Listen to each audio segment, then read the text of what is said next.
So, Trellin, the streamer, was very happy that his 4 ticks blue Tron list went 5-0 and got posted.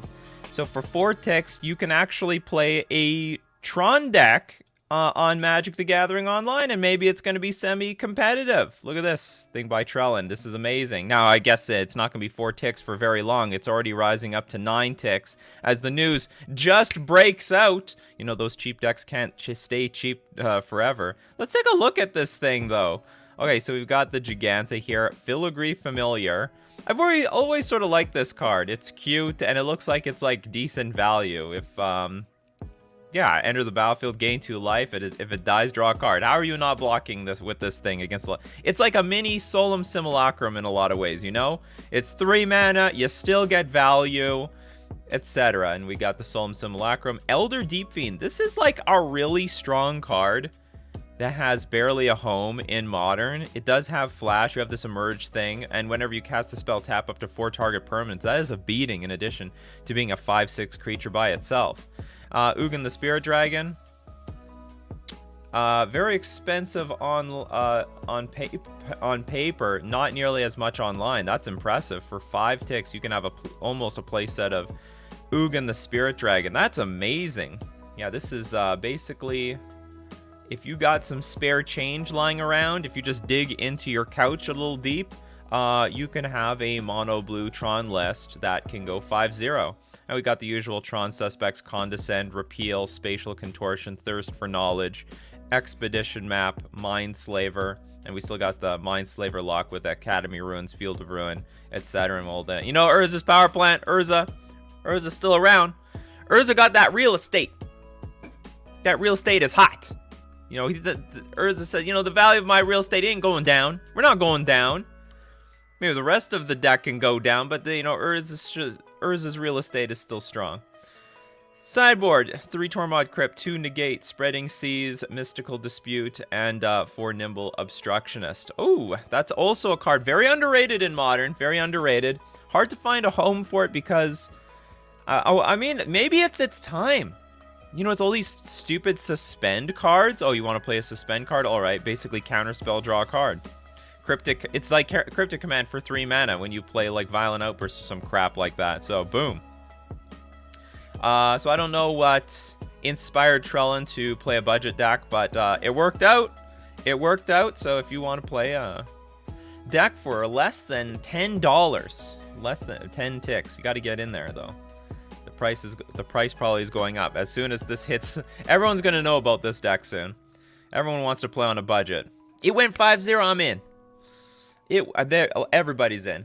All right, so welcome, Coffee Crew, to the morning show where we discuss all things Magic. Get your questions fired up. Let's have a great discussion this morning. Also, we do Decklist review. So if you got a 75 you'd like some feedback on, hey, submit it to us, and both myself and the Coffee Crew would love to give that feedback. So brew up your coffees, Coffee Crew, and let's brew up some Magic this morning. Welcome to Coffee and MTG for July 14th of 2021. I am your host, Nikachu, the Merfolk Master. Good morning.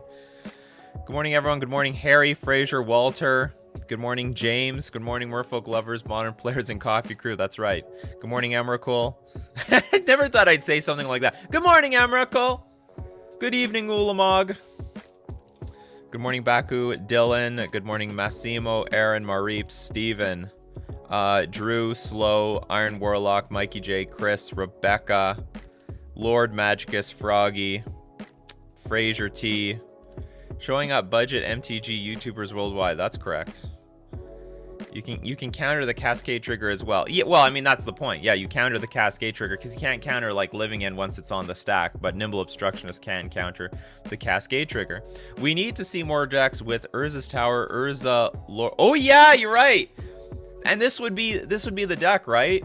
So we need Trellin to make a full Urza deck. It's got to have, what does this deck have, Coffee Crew? It's got to have Urza's Tower, Power Plant, Mine. It's got to have Urza, High Lord Artificer. It's got to have like several Karns, Karn the Great Creator, Karn Liberated. We got to have all the Karns in this one. What else would be in an Urza deck? Full on Urza deck. This is full on meme right here. I don't know what else Urza did. He was an artificer, apparently, not a wizard. I think that sounds like a really cool meme deck. Urza's Bauble. Is it any good?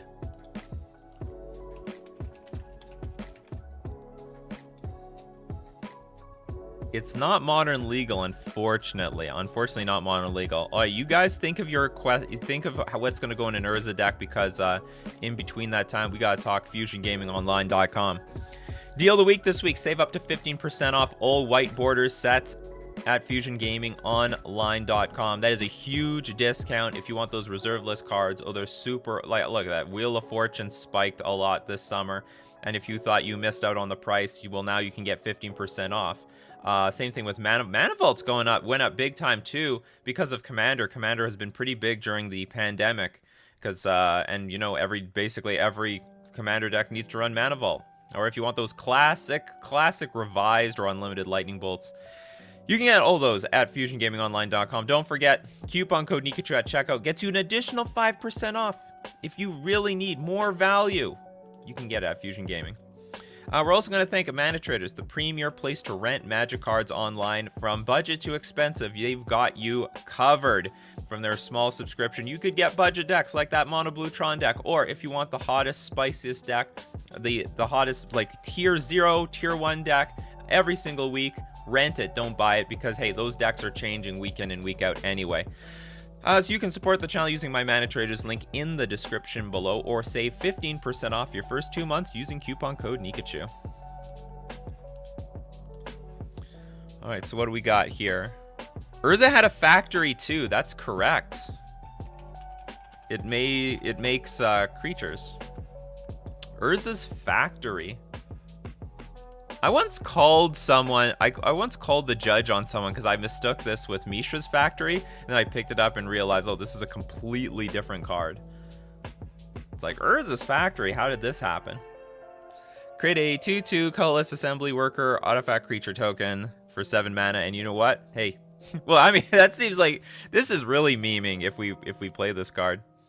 Because it's not really the best use of our 7 mana, but whatever. Worn Power Stone.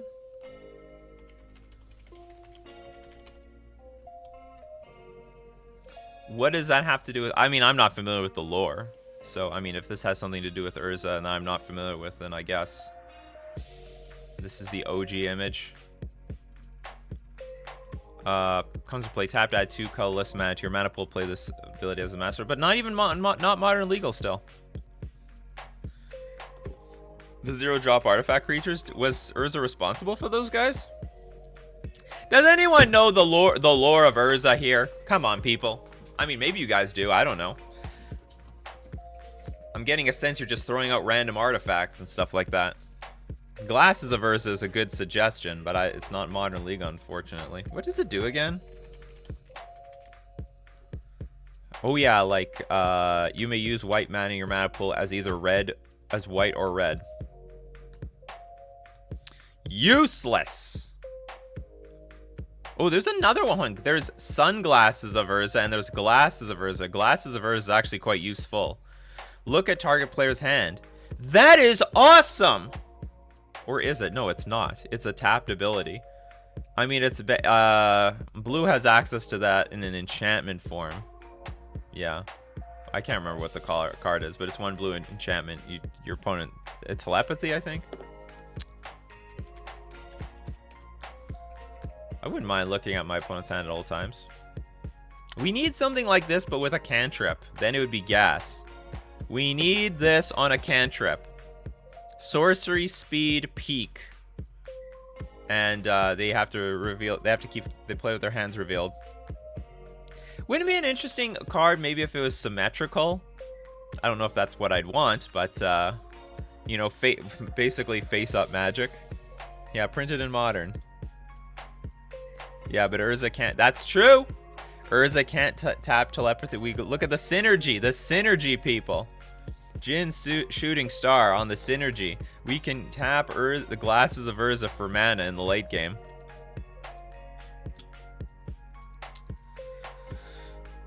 I don't know Urza, but I know he Fs with the modern meta regularly on a regular basis. That's the power of Urza. That's the power of Urza right there. All right, interesting. So you know the drill, Coffee Crew. 3 question marks before the question, 3 question marks after the question helps me find your questions amongst all the comments. But if you are on YouTube, I'm streaming everywhere, but if you're on YouTube, you can cheat the system with super chats. If you make a donation with a super chat, your question gets pushed to the top of my feed. So what questions do we have here? Hot Cold Man, what's the best graveyard hate regardless of color? Sort of in a I mean, it depends on the situation, of course. I think in a vacuum, it's just Grafdigger's Cage. It's the most powerful. The problem is if they remove it, your opponent's like graveyard is still completely intact. That's the main problem with this card. If they remove it, they'll just go back to business, and they will do it. But this is I think in a vacuum, this is just the best card. Now, if you want to get a little value out of your cards, there is Relic of Progenitus. This might be the second best one, second strongest. And other people are more than welcome to give some suggestions. Yeah, Tormod's Crypt is free, but also card disadvantage. But if you really need that, if you really need that ability to exile the opponent's graveyard really quickly without spending mana, then this could be really important.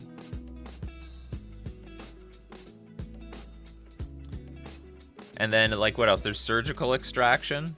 This is if you need to nail a very specific card.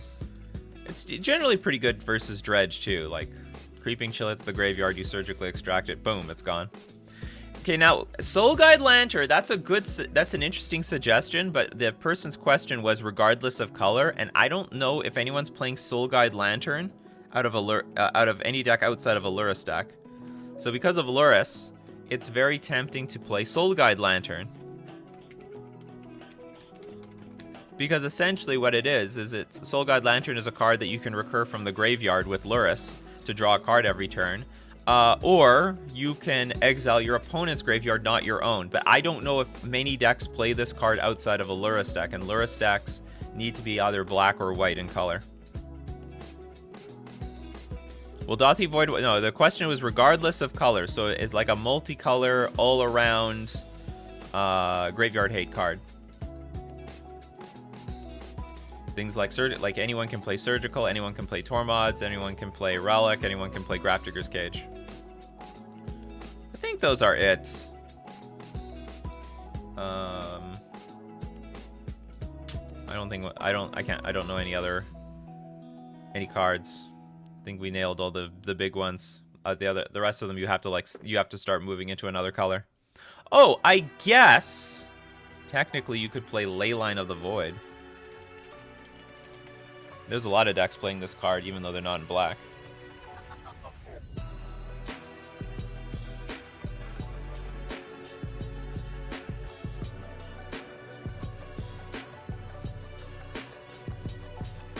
Yeah, I think that's... regardless of... Maybe I misunderstood the question. If it's regardless of color, I would just say rest in peace and end it there.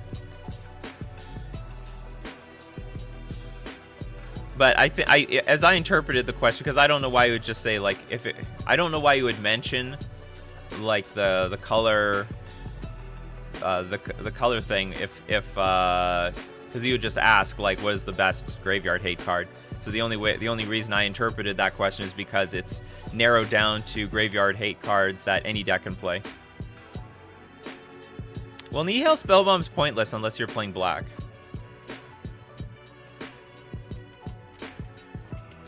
You need to be in the black colors for this one. Oh, that's the one I forgot about. Weathered Runestone.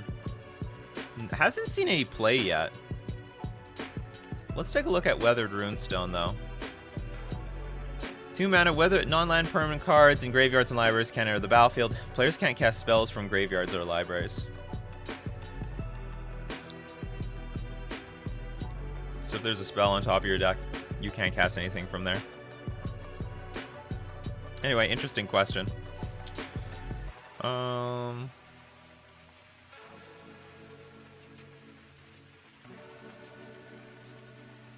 Frickery says, why do they only do one set per plane nowadays? Next, we're hopping to Innistrad when this D&D plane is still interesting. The reason, that's a good question. The reason, and they've moved back and forth on this a few times. The main reason is that people want Wizards to go to like 40 planes, like right now.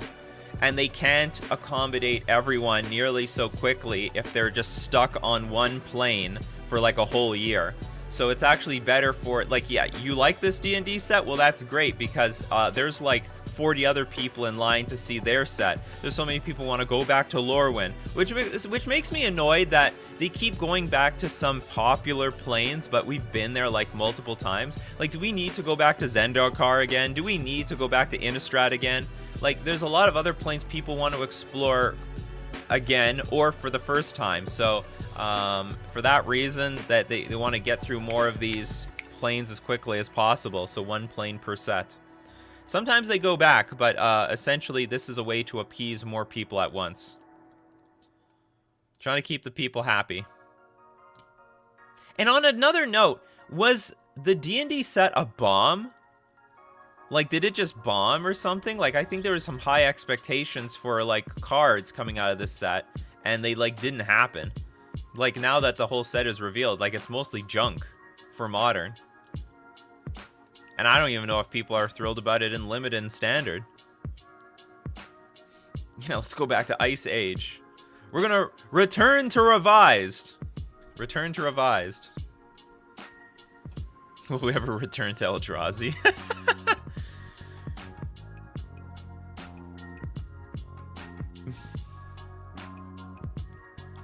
Back to Phyrexia Infect for All. How many times have we gone to Phyrexia? I don't know. No, we got Demolich in it. I think that's about it. It is a flavor win. It's a huge flavor win. I believe people in Standard are still complaining that it's still all Eldraine still. That's very likely. It's a very underwhelming set. I mean, you look at the cards, none of them look constructed playable. The whole Enter the Dungeon thing is ridiculous. Whatever. You know what? It used to be like that back in the day. Back in the day, I want to say closer to like 2014, pre-Cons of Tarkir era, there were so many sets that would maybe not impact Standard at all. Like, the set would come out and it would have like barely 2 or 3 playables. Like, that's how it was back then. Now they're like just pushing it like way overboard. These days, if it doesn't see play in Legacy, they failed. If it didn't see play in Vintage, they failed.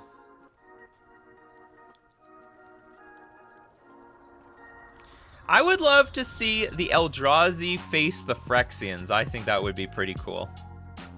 It's like bad guys versus bad guys. I love the clash of the bad guys. Then who becomes the good guys? Who becomes the good? Okay, between the Eldrazi and the Phyrexians, if there was a war, who's the good guys? Who's the baddies? I don't even know what they want from the Phyrexians.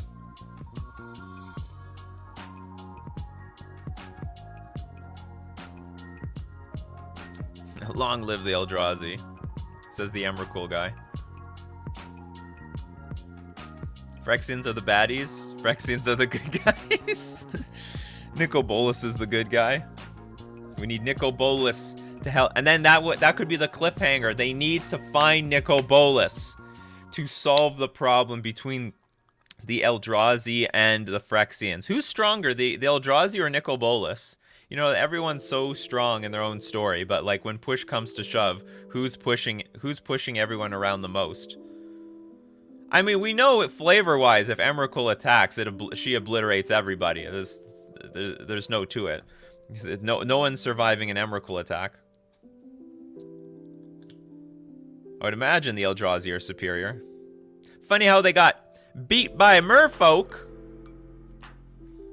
That's Merfolk's time to shine. We're gonna beat the Eldrazi.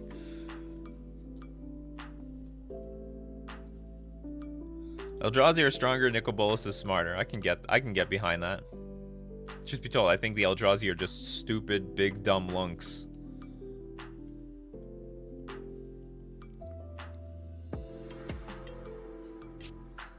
The Eldrazi were a creation of Bolas? I have no idea. I know nothing about the lore. Or here's someone who might know something about Bolus. I wish Bolus had killed the 20 planeswalkers in war so there were just less of them. Didn't he kill like a bunch of planeswalkers anyway? Like they killed, characters were killed off. Yeah, zombies will beat the Eldrazi. There's infinite zombies. Yeah, there's a reason Trickster beats Emrakul. The Eldrazi were never defeated. The Emrakul just went to the moon. All right, we got the lore master here. We do have, what is it? In the moon. I don't remember. Encased in the moon? Oh, imprisoned.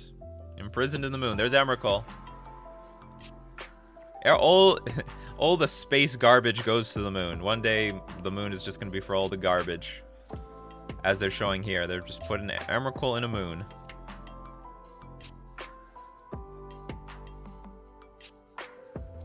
The Eldrazi are stronger. They are infinite space power. Phyrexians are a planet of cult soldiers. Bolus is just smart fella with magic powers. Gotcha. So what you're telling me is the Phyrexians... They're not even going to make this story because the Phyrexians would just get screwed outright immediately. In Fraser, are you strictly a constructed player or do you ever do limited as well? Asking mostly because the new set feels pretty fun to draft so far. I am strictly a constructed player. I have no interest in limited whatsoever. I play cubes sometimes with my friends if I'm invited, but that is about it. One thing I like about constructed is that I build the deck, and if I lose, I can modify the deck. I can make it better, and over time, I can learn. It becomes a game of chess because I've learned my deck, my opponents have learned their deck, and we can take the game to a deeper strategic level. In limited, you don't have that. You play your draft, you play your 3 games, and let's say you had the awesomest deck in the world. You could still go 0-3 because of variance, and then that's it. The deck is dead. It's garbage. It's gone. You have to tear it apart, and you never get to play with it again. So, I mean, there's a lot of aspects to limited I am not a fan of. Just not my cup of tea. Also, inhibits some people from getting really good at the Pro Tour because they make it a split format. There's a lot of people who are really good at limited but not so good at constructed, and they cannot make it big on the Pro Tour, and vice versa, that people are very good at constructed but not good at limited, and they can't do very well on the Pro Tour. Can we call it Pro Tours now?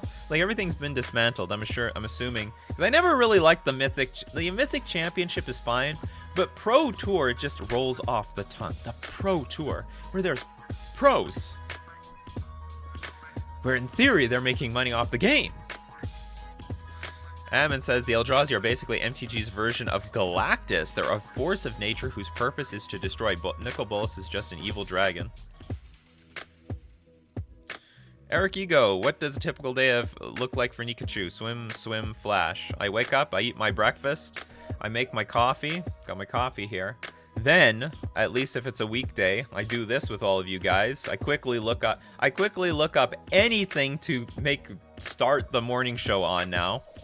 And this morning, Trellin on Twitter says, achievement unlocked. My 4 ticks blue Tron list got 5-0 and got posted. So I'm like, oh, hey, that's great. We can talk about that today. You know, it's better to have, like, some discussion point at the beginning than to have nothing. Like, oh, Coffee and MTG, day 1 million. Well, that's boring. And then I will... You want to see what's going on here? You want to see a little behind the scenes? I can show you this. And then I will... I'm very slowly doing this, but then I have to edit. I got to edit videos. We got a little bit of... Let's see. You want to see some sneak peek? How can I make this bigger? I think he sees the Dried Arbor here. Yeah. Now he's like block. And I see the hat, the famous yellow hat. And pro player Gabriel Nassif walked right into that one. Gabriel Nassif hasn't seen it. He really hasn't. Yeah. Little sneak peek. What's going on? You like that? You like that little sneak peek? So anyway, I have to edit videos, then I have to think of videos, and then I spend a lot of time on data analytics on YouTube, always analyzing the analytics. One thing I'm not very good at is, like, I'm constantly looking at the comment section of my YouTube channels and, like, hearting or replying to the comments. It's very addictive. I really should just wait until the end of the day and do it all at once, but anyway, that is more or less what a day day of mine looks like. It's not very structured though. Some days I'll spend all night finishing editing a video, and then the next day I'm like, my brain is toast and I can't do anything. Do you have any favorite cube or dream cube? Nope, not necessarily. I've never made one. But okay, I do have a dream cube. I want to make an all tribal cube because I think it would be really cool because there's so many tribes that mix and mesh with each other, like humans and soldiers, soldiers and merfolk, merfolk and wizards, wizards and humans, fairies and wizards. So like, and it would be such a cool cube in my opinion. You have goblins, you mix them all together. I think you'd have a really awesome cube, and everyone will be fighting over Cavern of Souls for mana fixing. And you put in all the synergies. Like hopefully there would be a good blend of a few tribes being able to work with each other at the same time. So anyway, I think that would be a dream cube, but I have no time to like make it. Someone out there make this damn thing for me. But I think that would be cool. I mean, I consider Eldrazi tribal. That could be like the cheat tribe of the set. You know, that'd be like the artifact of my cube, our Eldrazi. You know, you could just throw in a random Thought Nazi or something. Could ever give everyone? No, I don't want to give everyone a copy. You got to draft that thing. You got to draft it. That's for drafting. Do I play any commander? Barely. But I own a commander deck, and I'm not going to sell it this time. I owned a commander deck back in like 2010, and I don't even know why I made this thing. I'm like, wow, this is so cool. 100 card singleton. I'm just going to buy a commander deck without any commander friends. I'm just going to play it as a regular Magic deck. And in the end, like, I never used it at all. Then I sold it around 2018, around 2018, I sold the deck. Because I'm like, okay, these cards have been sitting here for like 8 years. They've all appreciated in price for the most part. Let's sell this damn thing. What happens? Pandemic hits. Then all my friends are like, hey, let's start playing Commander. Well, where the hell were you like for the last 8 years? So anyway, I'm not selling it again. Diamond hands now on my Commander cards. I really enjoy your prompt replies to my stupid comments on the videos. No problem at all. You're welcome. Ben11, thank you so much for the super chat, Ben. How necessary is Force of Negation for Merfolk? I want to build it in Modern, but Force is so expensive. Not that necessary. A little overrated. Definitely optimal. Not saying like it's not necessary. But here's two things that might inspire you. First off, there have been many moments where Force of Negation is just like brutally unnecessary. Where like the difference between this and Counterspell are so close that you could go either way. Ideally, though, Force Negation is the more optimal card. Lets you tap out more often. Lets you tap out more often and still have the power to deal with your opponent's combo cards. Specifically these days, the suspend card. So when they play like Shardless Agent, you can still counter that thing. But not. I wouldn't say. Like, if you didn't have any Force Negations, I wouldn't say the deck turns to a pile of crap. That's not true at all. If anything, this card is so clunky. I would say half the matchups, I don't even like this. When I'm siding this out, it's because it's straight terrible. It's just like a bad negate. It's so awful. So, you can feel pretty confident in playing without Force Negation if you want to play. And the good replacements are Counterspell. Counterspell is good. Spell Pierce sometimes is good. Spell Pierce, okay, I would say first, Chalice of the Void is pretty necessary these days. I mean, this has a bit of a price to it, but this is more impactful. Like, when you play this card, I mean, just ends the game. It can end the game until your opponent, like, answers it. And then if you don't want to buy Chalice, you can go with Spell Pierce. This is still not a bad card. Not that bad. It'll do the job versus combo and control, basically, and that's where you would want this thing. But Force of Negation, it's got downsides. It's a 2-for-1. You don't want 2-for-1s in a lot of matchups. You don't mind in combo and sometimes versus control, but it has liabilities, so you can feel pretty good about not owning it. Oh my god! Oh no, this is the time-shifted one.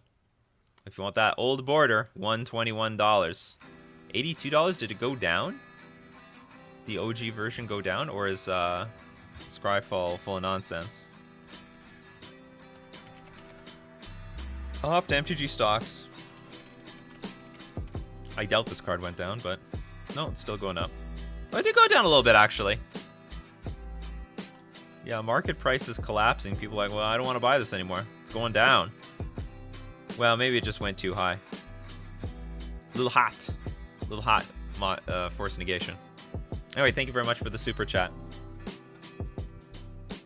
Have you ever played Penny Dreadful? I think it can be so much fun. I have not played Penny Dreadful. Not that it's a bad format, but I don't have time for all these formats, unfortunately. I don't even have time for Historic, and I want to play Historic. Don't even have time for Historic.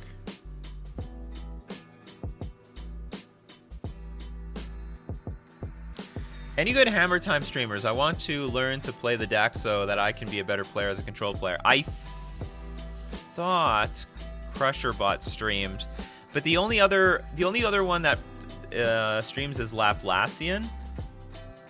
Let's see what Laplacian's been. Laplacian Twitch.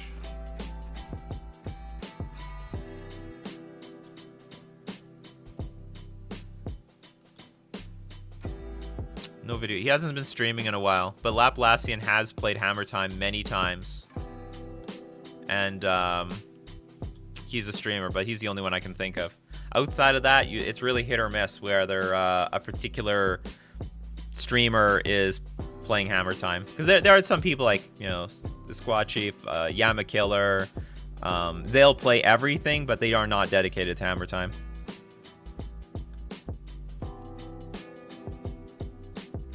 Yeah, it was a big debate. We got big debate video coming up. That's the thing. We got big debate. Big drama. Is Arclight Phoenix back with Demolich? Maybe. Maybe Arclight Phoenix is back. Did Aspiring Spike get any 5-0s? I think he got his 502.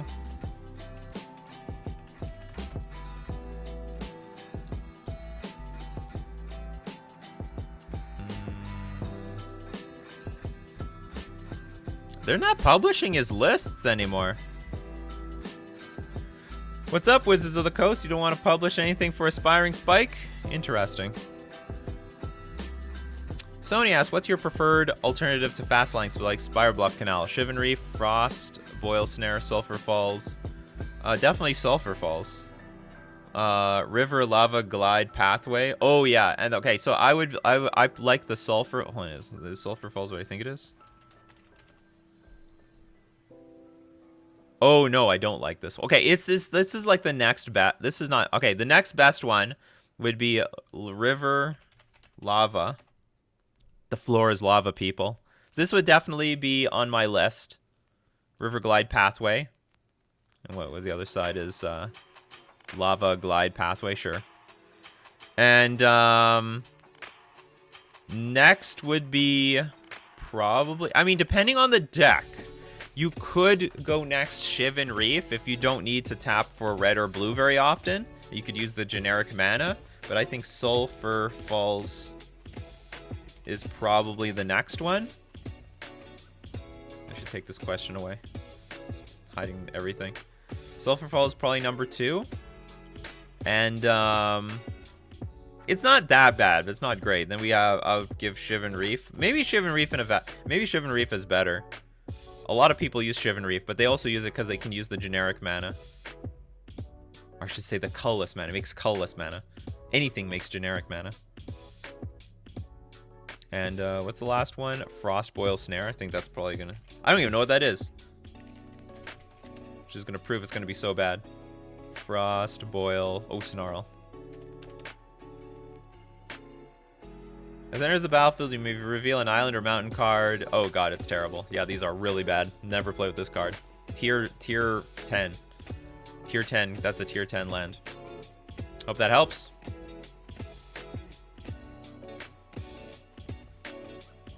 When can we expect the Easter egg tier list?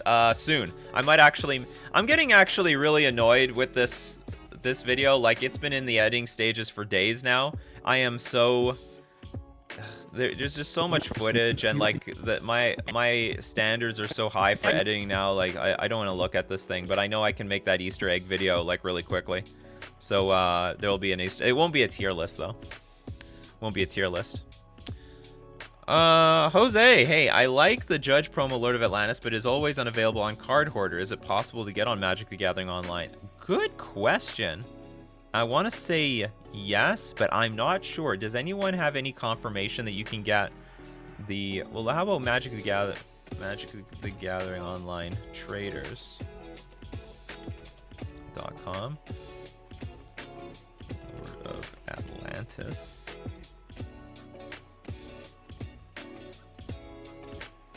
See, interestingly, they don't even have that promo on Magic the Gathering Online Traders. Like, it doesn't even exist in their inventory. So maybe the answer is no.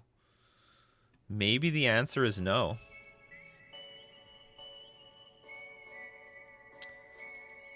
Maybe that's just how it is. There's no, like, they don't have every promo online. They don't have that extra promo Ether Vial yet. The PTQ one. Owen said, recently came back and found out Simian Spirit Guide is banned, so now my Ad Nauseam and Living End don't work. Well, I got some good news for you, Owen. I got some good news. We got a lot of good news. Tell everyone the good news to Owen.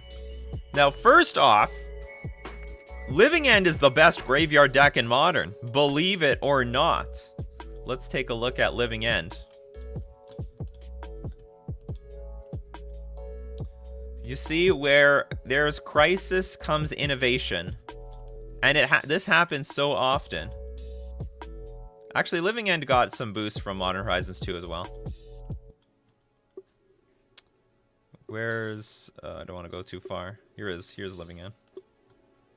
So Living End now has gone blue, but it's way stronger than it was before. Like, it's an actual deck in Modern. Look, it got 3rd place. It went 9-0 in the Modern Challenge. Like, this is a very serious deck now. Living End is better now than it ever has been, ever. All right? Like, Living End was like a really fringe nonsense deck for a long time. That was like the second best or 3rd best or 4th best graveyard deck in the format. It is just the best graveyard deck now. If you want to play Living End, it is the best time now to play Living End than it ever has been in the history of Modern. It had all the power there, so it's gone blue. Because it has access. Now, you may not like to hear this because you're probably not a blue player. You probably don't have those Force and Negations up your sleeve. But Force and Negation is pretty necessary in this deck. So you have access of comboing off on your opponent's turn with Violent Outburst, and you can back up your combo with Force and Negation. This build is only playing with 2 in the main deck. That's very surprising. Very, very surprising. Anyway, the dealie is this, and you have Brazen Borrower, so you can like petty. This is a very interesting build. Only 1 copy of Brazen Borrower in the main, 2 more in the sideboard. But you go blue, so here's your new cycling creatures: Waker of Waves, Striped Riverwinder, Windcaller, Aven. You still got Street Wraith, Curator of Mysteries, Architects of Will. But your new card is Shardless Agent as a Cascade spell and Violent Outburst. So this is like, you know, it's like cascading, but with a creature attached to it. Because you cast the Shardless Agent, cascade into Living End, Living End resolves, and then all the creatures get swapped, and then Shardless Agent comes in at the end. But you got access to some other free cards. So you have access to a lot of free cards. I mean, Force Negation, for example. But you also have Subtlety, the new card from Modern Horizons, Flash Flying. When it enters the battlefield, choose up to 1 target creature spell or planeswalker spell. Its owner puts it on the top or bottom of their owner's library. So you can like interact with your opponent. This thing goes to the graveyard. And then if your opponent plays another spell on the stack, boom! You Violent Outburst at instant speed, get that Subtlety back, and then return the whatever creature that they have. You wipe their board and you return their creature back into their library. It's crazy. And Grief. So Menace enters the battlefield, target opponent reveals their hand. You can choose an online card from it. That player discards that card. You evoke, exile. And you can get this by evoke this by exiling a black card from your hand. Anyway, Living End super alive and well. You can crush them with this. And Ad Nauseam also got a goodie to make it playable right now. Not exactly in the same league as Living End, but still around. Here's Ad Nauseam. So Ad Nauseam turned more, it was more of a Thassa's Oracle deck anyway near the end. You know, we have this Thassa's Oracle and you would win. Like a lot of Ad Nauseam victories were just like Angel's Grace, spoils the vault for a card that's not in the deck, play Thassa's Oracle and win the game. And so that combo is still there. and now they can make that combo even more consistent with Profane Tutor that came out of Modern Horizons 2. It has Suspend for a black and a generic, and when it comes off Suspend on turn 4, search your library for a card, put it into your hand, shuffle your library. Anyway, so Ad Nauseam still kicking, Living End doing really well. I think you should be very happy about the spot of Living End at the moment. Are you swearing less, or is it just me? I still swear quite a bit in the streams, like if in the gameplay streams. Something bad happens. Ah, fuck you! We got fucked over by our opponent's deck.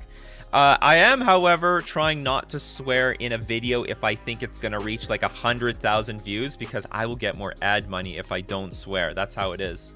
Well, this is like the theory amongst all the YouTubers. I mean, a lot of people have confirmed this, but so if I think a video can reach 100,000 views, I will try not to swear, or if I do, I'm gonna bleep it out so that it's all gonna be good. Should I diamond hands my Oko or just let these guys go? I'm surprised Oko is holding some value right now. I imagine if this card is very popular for Commander, though, that they'll probably reprint it quite a few times. Look at that. It didn't crash to nothing. Well, it crashed pretty low. That's gone up to about, what, almost 20-ish bucks? Anyway, I still have my Okos on the wall. I don't know if this is really a diamond hand situation. Oko, if it's a popular card, you know, the Commander players, they're gonna reprint a million times for Commander. What do you think about Broken Wing? Run afoul in today's. Never heard of this card.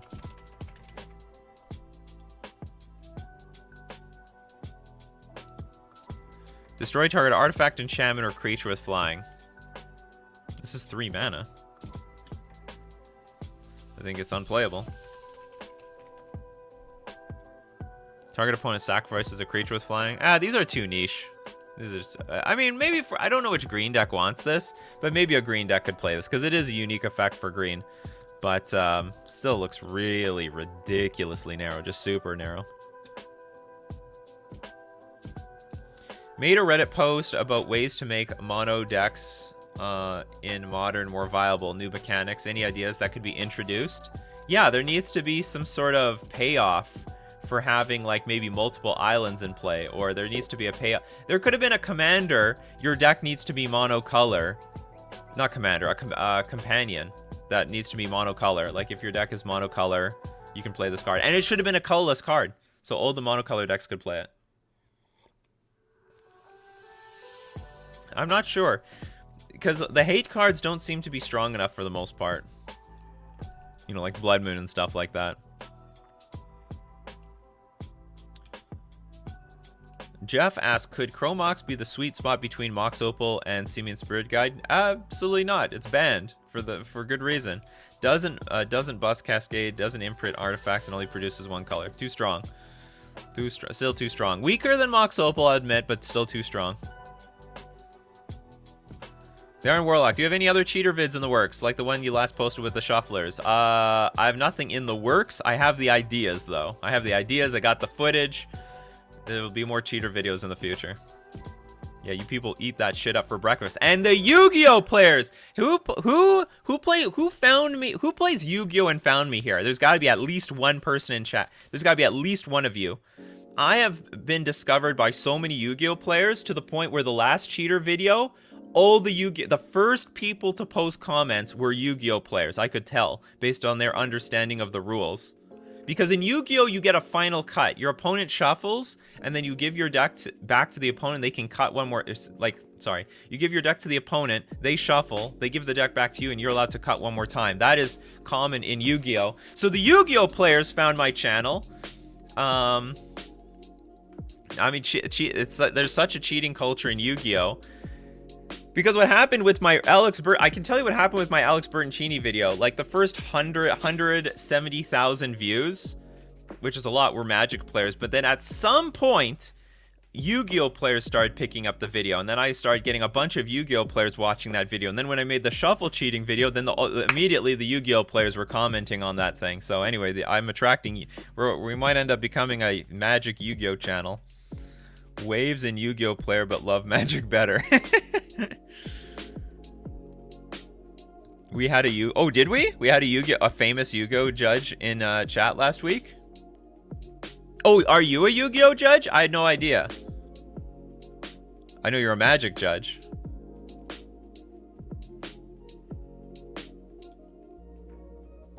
I haven't played Yu-Gi-Oh since Magician's Force. I know nothing about this game. The only thing I know about Yu-Gi-Oh is, I mean, there's a high propensity of people cheating in Yu-Gi-Oh. The game is ridiculously high variance. It's like super ultra high variance. Cards are banned constantly. And it's all based off of a cartoon. It's all we need a cartoon on Magic, and boom, we're in business. And it'd probably be cheaper to make a cartoon than to make a full feature film or anything like that. Honestly, I think you'd like Yu-Gi-Oh! You just have to get over its weirdness, maybe.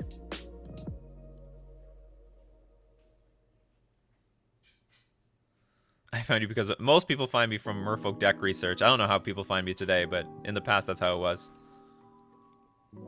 Any more tier lists coming soon? I have nothing. I mean, I have ideas written out, but I have nothing planned immediately. But I will have more tier lists. People love the tier lists. Anyway, time to switch gears. You guys all know that gear that we switch here. Deck list review time. All right, if you got a 75 you want some feedback on, submit it to us. Go into my description. In my description, there is a link to my Discord. Join my Discord, and in my Discord, go to the channel Decklist Review. And when you go to Decklist Review, enter the command !review deck space, give the URL to your deck list, and you'll be eligible at random to be chosen for Decklist Review. Modern is a turn 4 format. Yu-Gi-Oh! Is a 1 to 2 turn format. That is ridiculous. I actually found you for the modern decks to beat. I think a lot of people find me for modern decks to beat these days. If you look up like modern decks to beat on YouTube, it's just like it's just my videos. Best modern deck, and it's like you can it's 10 of my videos going down. Well, that guy must know what he's talking about. I found your content because your humor is about the same wavelength as Pleasant Kenobi. True story. He talks more about milk than I do, though. All right. Good luck, everyone. We got Beaton 4. Or Beatona? I don't know. It's a bit of a elite Haxor-like name. We got Blue Eye Control. I got some bad news for you. Like, there's not a lot of winning Blue Eye Control right now.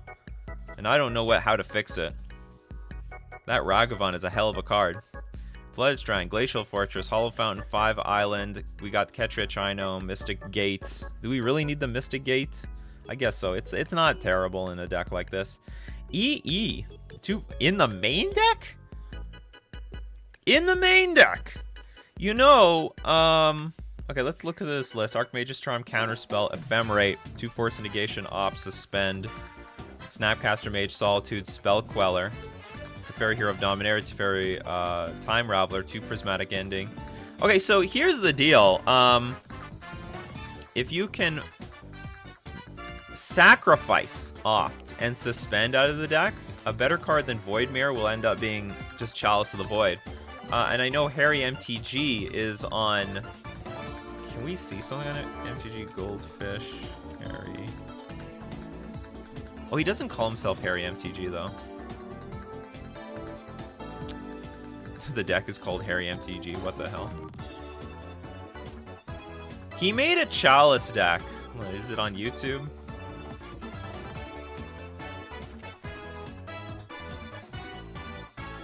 I know he was experimenting with some oh, does he just not have it here? I could have swore he was playing with some Control with Chalice in the main deck.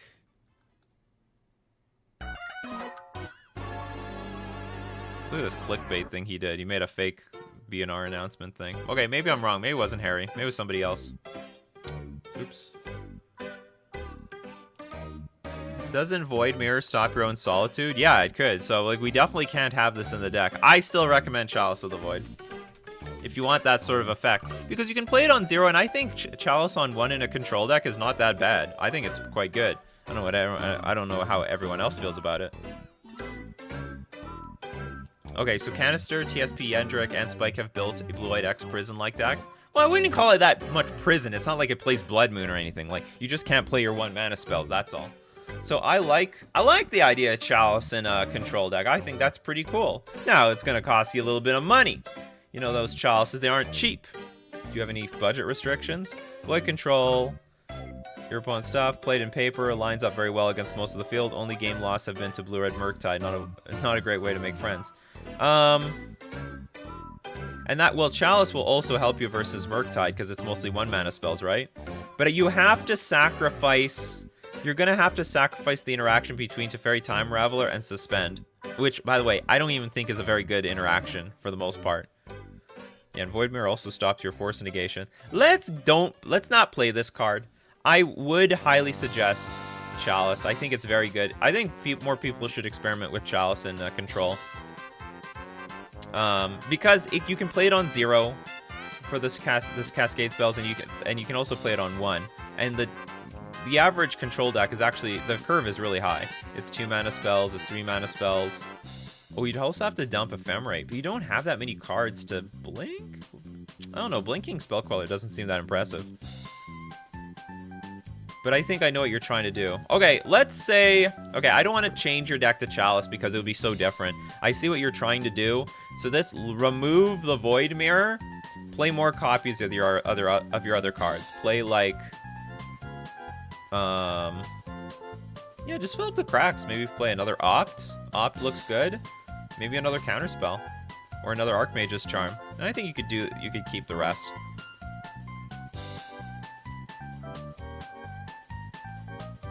I don't think Lavinia has like any synergy with the deck though. What's wrong with Opt? Opt no good? Why are we dropping Opt? Okay, so like I'm switching gears because I see what my opponent I see what this player is trying to do. They're like, I'm building a Teferi Time Raveler deck, and between Spell Queller, because you can play Spell Queller, blink it with Ephemerate, and then they lose the card permanently. So the point is, I see where they're getting at.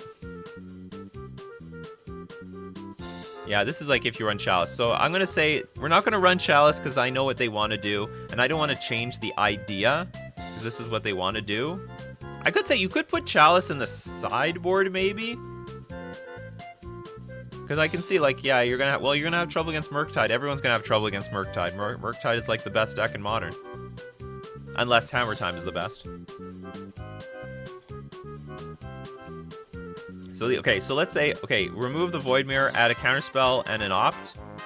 Now for the sideboard to help you beat the Murktide deck, you have Containment Priest, Engineered Explosives, Ley Line of Sanctity, Prismatic Ending, Rest in Peace, Spreading Seas, Stony Silence, Supreme Verdict.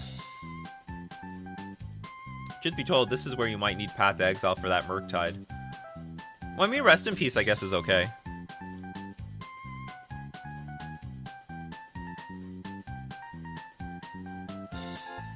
How do you feel about running Dragon Rage Challenge in a full aggro Urza's Kitchen? That's possible. Maybe. You have to make the list, though. Scrub and Scubs just throws in. Elementals are the best deck in Modern. Elementals might make some waves. Path to Exile 2X is my go-to for Murktide, so maybe let's remove... I don't know what to remove, but you gotta maybe squeeze in some Path to Exiles in here. Maybe you have too much for the graveyard. I don't know, do you need Containment Priest? If a non-token creature would enter the battlefield and it wasn't cast, exile it instead? Maybe against some graveyard decks you want this, but maybe you can sacrifice this.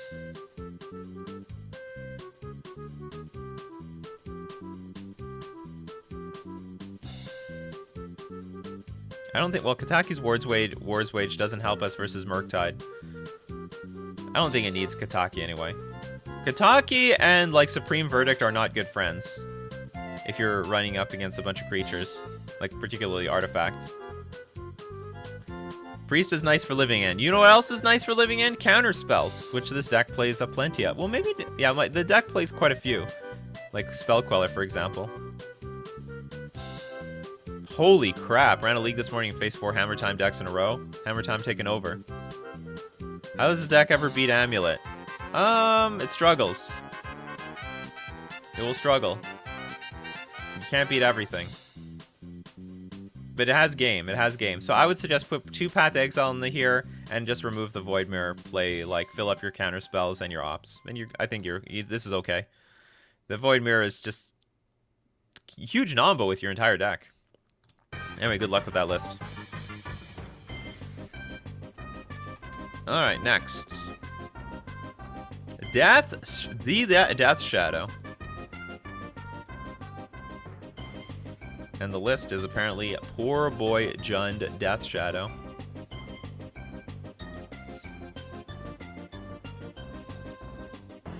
How's this a Poor Boy Jund Death Shadow? It's like 400 ticks. This is not super. It's not super budget. Any comments? Nothing. Okay, so I'm guessing this is like slightly budget. Death Shadow, Grimflare, Scourge, Tarmogoyf, Street Wraith, 2 Fatal Push. Did you budget the lands? Not really. Fatal Push, Inquisition, Lightning Bolt, Thoughtseize, Abrupt Decay, Assassin's Trophy, Temur Battle Rage. Against Command, Mishra's Bauble. This seems like a normal Death Shadow deck, but you randomly threw a Grimflare in there, just for the lulz. That's okay. It's okay. I don't know if it's optimal, but it's not bad. Leyline, Damnation. You got a deck! I don't see... Is there anything wrong with this deck, people?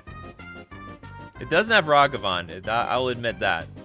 It's probably... I guess that's where the poor boy comes from. If they had a little bit more money, they would buy those Ragavans, but nope. Playing Grimflare instead. You know what would be better, maybe? Playing, just Dragon's Rage Channeler. That's probably the budget option. That wouldn't be too bad either, because you can get Delirium easily with this deck. Like you have land, creature, instant, sorcery, and artifact in the deck, so you have a really high chance of like getting Dragon's Rage Channeler online. So I actually might like that over, and you only have 9 things to do on turn 1. I might like that over the Grimflare, to be honest. And I think it's more valuable than Grimflare because this thing will sculpt the top of your deck when you attack your opponent. Actually, okay, now that I'm looking at it, Dragon's Rage Channeler is way better than Grimflare, not even close. You have to replace it with this. This is just so much better. This is so much better. Because it's a 3/3 with flying, so it's basically, it doesn't even need trample. You playing this with trample, it's only 4/4. And if it blocks, it gets in some damage. But really, this is like better than trample because it flies in the air. And I think it does a better job of sculpting your graveyard and your library. So I think that's just better than Grimflare in this case. Because you're a Jund deck anyway. Drop Street Wraith to play Lurrus? You know what? That's going to be a decision for this player if they want to do that. I'm not going to hate on Street Wraith, especially since the opponent's playing with 4 Leyline of the Void. They think Leyline of the Void is worth it in this metagame, so they think it's worth it.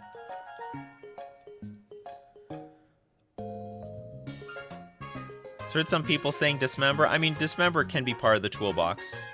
That's not a problem. But it doesn't need to be in the deck.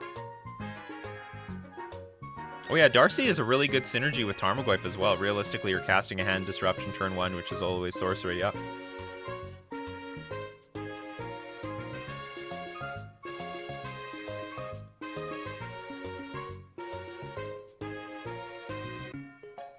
Wraith is integral to Death Shadow? Not really! There's been a lot of Death Shadow decks playing with Lurrus lately for the last year. So, I mean, it looked like it was... Sometimes you need that card advantage. That Lurrus is pretty strong. Really good grind. But I will say, right now, more than ever before, Modern is like really, really fast. So maybe the value of Lurrus is not there because you can't expect to grind out your opponents. This is the first time you woke up early enough to catch a stream. Welcome, Velderain. Nieko says, Lurrus is integral to Death Shadow. Oh, you're welcome. I love the music too. Victor says, I like Street Wraith. I kept a 0 lander the other day versus my roommate and cycled 3 on his turn. Wow. End of turn. Street Wraith, Street Wraith, Street Wraith. Dig for those lands. Is traditional red-green Titan Shift playable in Modern at the moment? Yeah, I would say so. I think a lot of people should explore this deck. Because it's got some control aspects that... Amulet Titan doesn't have. But generally speaking, Amulet Titan is the better Valakut deck right now. Anyway, I think that was some good suggestions. We get rid of Grimflare, we add Dragon Rage Chandler.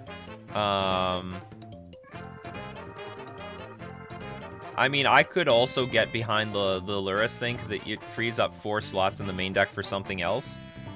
But if you think Leyline of the Void... I will say this, if you don't think Leyline of the Void is necessary, then I think Lurrus is better than Street Wraith. But if you think Leyline is so damn well positioned right now...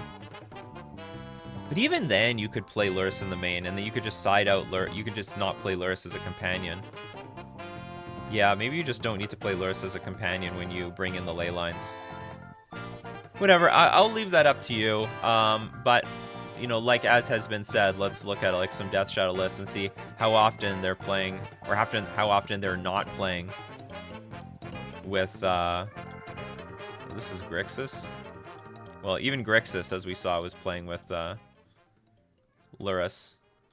See, here's Lurrus in the Grixis, in this Grixis list. Why do they need to fragment all the Death Shadow decks? Just, if it has a Death Shadow in it, just put it all under one list. I don't care about the variations.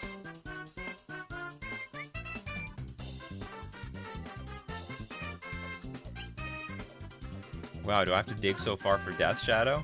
It's amazing what's happening with the metagame right now. I mean, it's just changing constantly. Here's a 4-color Death Shadow list, more or less. They're also playing Lurrus. Maybe Lurrus is just worth it. Maybe Lurrus is just worth it. I mean, to be honest, it's been... I only saw a few people over the last... I don't know how many, like, for the last year. Ever since Lurrus came out, I've only seen a few people play without Lurrus and played with Street Wraith.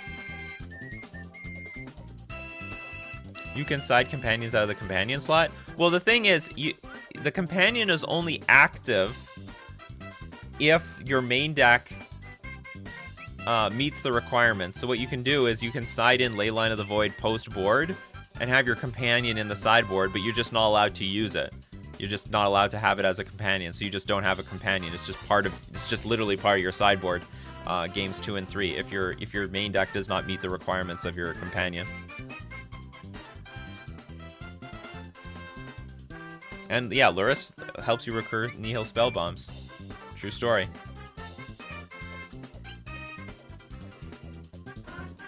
How much on Patreon for historic Nikachu, Coffee, and MTG? What do you mean by that? For historic? I don't really understand the question. Sorry about that. But I'm not. I mean, you can send like historic lists. I have no problem with that. You can send anything that's not commander or limited. But for me playing historic, like that's gonna be hit or miss. Anyway. Do you have to tell your opponent that your companion isn't active? Probably not. You just have to tell them when it is active. It's funny, I haven't played Paper Magic with these companions yet. I don't even know what it's like to play against an opponent with a companion. But you basically, so you just say game two, like you have to have your companion out active, I'm assuming for in Paper. And then if it's not active, you just don't show it at all. And maybe your opponent will think it's, I mean, you don't have to tell them it's not a thing. You just have to tell them when it is a thing. It's in the companion zone. If such a thing is a thing. Okay, that's it for today, people. That's it for Coffee and MTG. If you want to see the replay, always Nikachu MTG streams is your place to go for all the replays to the streams, my gameplays, and all. If I didn't get to your comments, questions, or deck list, don't worry, we do this Monday to Friday, 9 o'clock a.m. Central Standard Time. Be there or be square. If you love Coffee and MTG, love to support the channel, you can do so by dropping a sub at twitch.tv/NikachuMTG, or you can become a patron at patreon.com/NikachuMTG, or you can hit the join button on YouTube. So thank you very much, everyone. for making this another wonderful morning show. Because without the coffee crew, this show is worthless. It's just me talking to myself. So you all make the show. We keep each other company. And it's funny, this show is born out of the pandemic. Pandemic is starting to disappear. Are we going to keep this going? Absolutely, we're going to keep this going. You're making me a part of your morning routine. You're going to make me a part. You're going to be a part of my morning routine. So keep brewing up that coffee, and we'll keep brewing up magic. See you guys next time.